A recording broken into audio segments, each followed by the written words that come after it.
What's up, guys? All Sports 83 supporting another video at you, and today we're going to kick off a new series about a league that I was invited to race in. And so what I'm going to do with this video series is I'm going to chronicle my journey through this league. It's called the Camber Cup Series. Pretty cool group of guys invited me to come in and race with them. So basically what I'm going to do is I'm going to race the video, I'll record everything, and then I'm just going to edit it down, and then as I play through it I'm going to give you like a commentary on all of the events that took place during the race, and then I'll publish it so everybody can take a look. So don't want to spend too much time talking about it. I'm kind of give you an idea through this. This first race was a Clash event for Daytona. It was really about setting the qualifying order for the Daytona race that comes up after it. So not going to waste any more time. Hope you guys enjoy it, and here we go. So here we are getting started with this Clash event.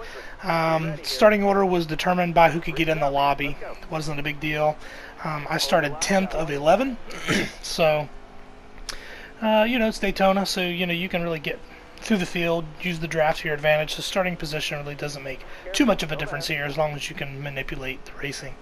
The contact started pretty early, as you can see there in front of me, and it kind of got me caught up into it a little bit. It was unintentional, just one of those things that happen in racing. So the biggest issue is that it actually got me and DuKing09 kind of behind the main field. We lost the draft, and so we really was kind of separated for the first part of this race, and there's really not a whole lot to see here, so I'm probably going to skip ahead in the video just a little bit so we can get to something a little more interesting.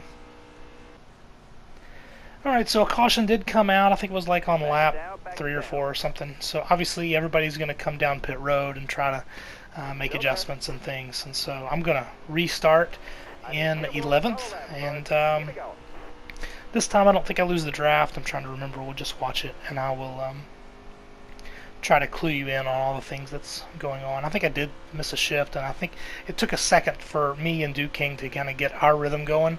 And I see there's another car going down in the infield and another wreck that's going on. But what's really happening here is that this is at the end of the first stage, and I didn't know that. I guess my brain was, I was just, you know, tunnel vision on, you know, trying to race, and I was not aware that this was the last lap.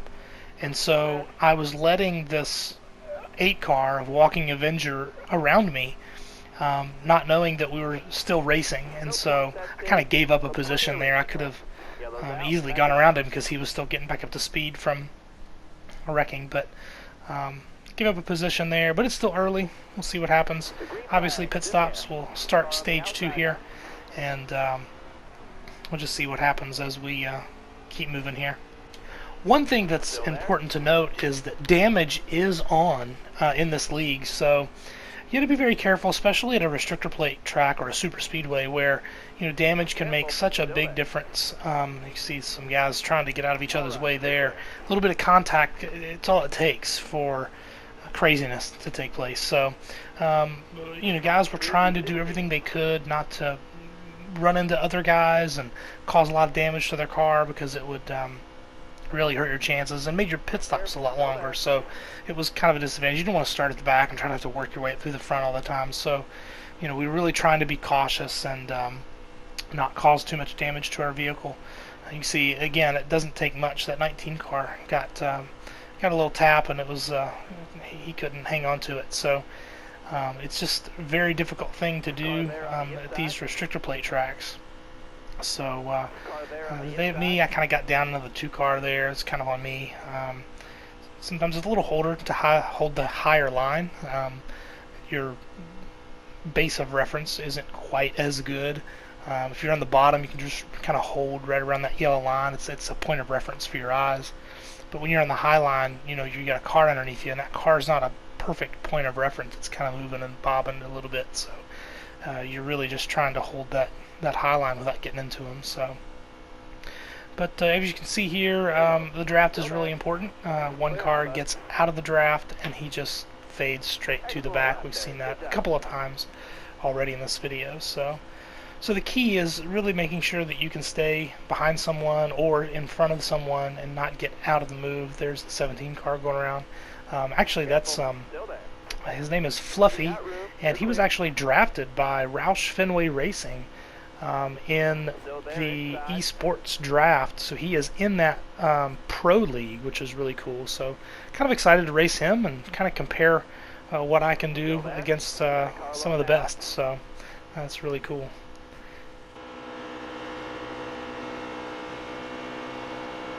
Still there?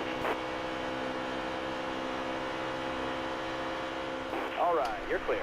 The other thing that you're doing at this point, you know, while you're racing and trying to mind your P's and Q's in a way, is you're also studying the other racers. You know, a lot of these guys I had never raced with before, and you know, you're trying to look at their tendencies. Is their car suffering lag? You know, are they racing the way you would race? Are you able to draft with them successfully? Are there any guys you want to avoid? I mean, that's you know, that's part of it. You know, you don't want to be trying to draft a guy who's bobbing and weaving and can't hold a line at the bottom or the top, and so that can cause a lot of wrecks. So you're really doing your homework in your head right now, watching all of these other guys, trying to make sure that you're setting yourself up for success later in the race. So I'm watching these guys, and I think I feel like I'm getting a good combination with Basketball here. He's in the 2 car behind me. Also, Walking Avengers pretty fun to race with. A lot of these guys are really fun to race with, but at this point in this race, I'm making these mental notes and trying to make sure that I can understand what's happening later. Had a caution come out behind us, not really sure why, but we're going to kick off the restart here. Ready. Green's out, let's go. Inside. White flag is in the air. Still there. So I get through the gears pretty well on this restart, but as with most tracks on this game, the low line is the preferred line, and a lot of guys will bail to that bottom line, especially on these restarts, trying to get the most momentum they can. And with this being a one-lap shootout to the checkered flag, there was a lot of scrambling to get to the bottom, and then you see the effort ramp up. There's a wreck here, and it actually ends the stage for us. So Top 5 that stage. That'll get the job done, driver. Are you ready now? Alright, here we are, starting the final stage, and a lot of times it's in this stage where you'll see a lot of the aggression start to come out. Guys really want to put themselves in that position toward the end to get that victory, and it kind of plays a role here early. As you see, the 42 car gets into the apron up into the 19 into us, causes a big wreck, and off we go, see what happens. Had to go down pit road and fix that, and so I'm going to restart dead last. I think Dew King ended up leaving the race, and so now there are only 10 cars in the race. And so another important note about this point in the race, I lost communication with the rest of the team, the rest of the field. Dew King was on Discord and PlayStation chat. I was on PlayStation chat, and I didn't know what was going on at this point. So I don't know when pit road's open. I don't know when we're going green. So I elected to do something a little risky here. I stayed out when everyone else pitted.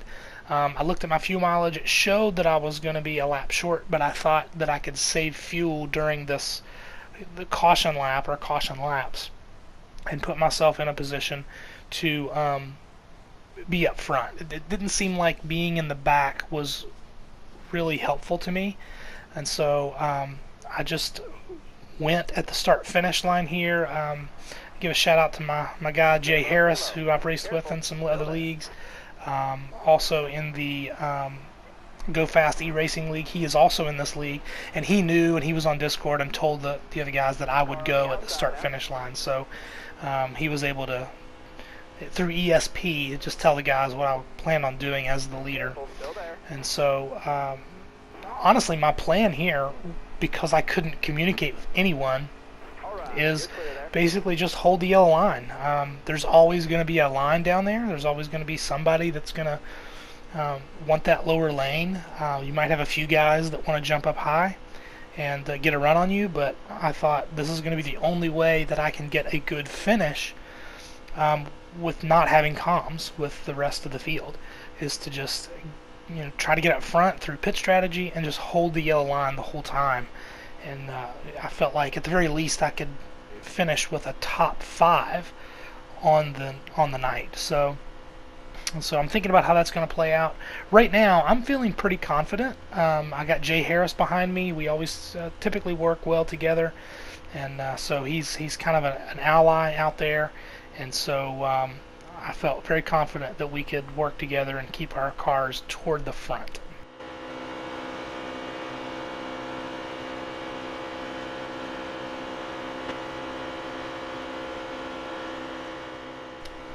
I actually remember at this point I started to get a little worried because Jay Harris had been moved out of the groove, and so there's a lot of cars behind me that I don't recognize, people that I don't race with. I'm just thinking, okay, this is going to get ugly. I don't know if I'm going to have any help. But right at the last moment, somehow Harris stays in the top 3, then he moves back down underneath me and pushes me back to the front. So big shout out to my man Jay Harris there working with me. That was pretty cool to see him. I thought he was gone when he lost that groove, and I believe it was the 3 car of Ernest got underneath him. I didn't think I would see him again, but he was showing a little skills there and found his way back to my rear bumper, and it helped us. He gets moved out of the groove again right there, and so now I'm thinking, all right, so we're not sure what's going to happen again.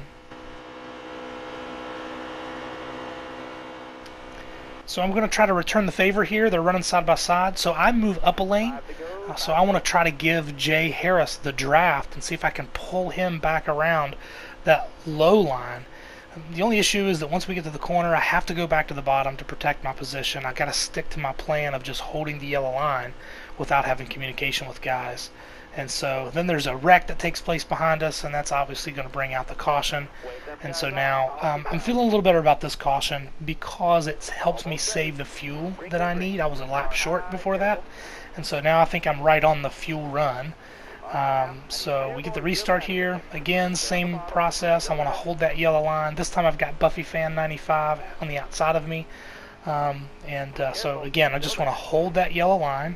He comes down, trying to get a little side draft off of me, which is perfectly fine. You're trying to do everything you can when you're on that outside. But holding that yellow line, it gives me a little bit of an advantage, and of course having a little help behind me there as well.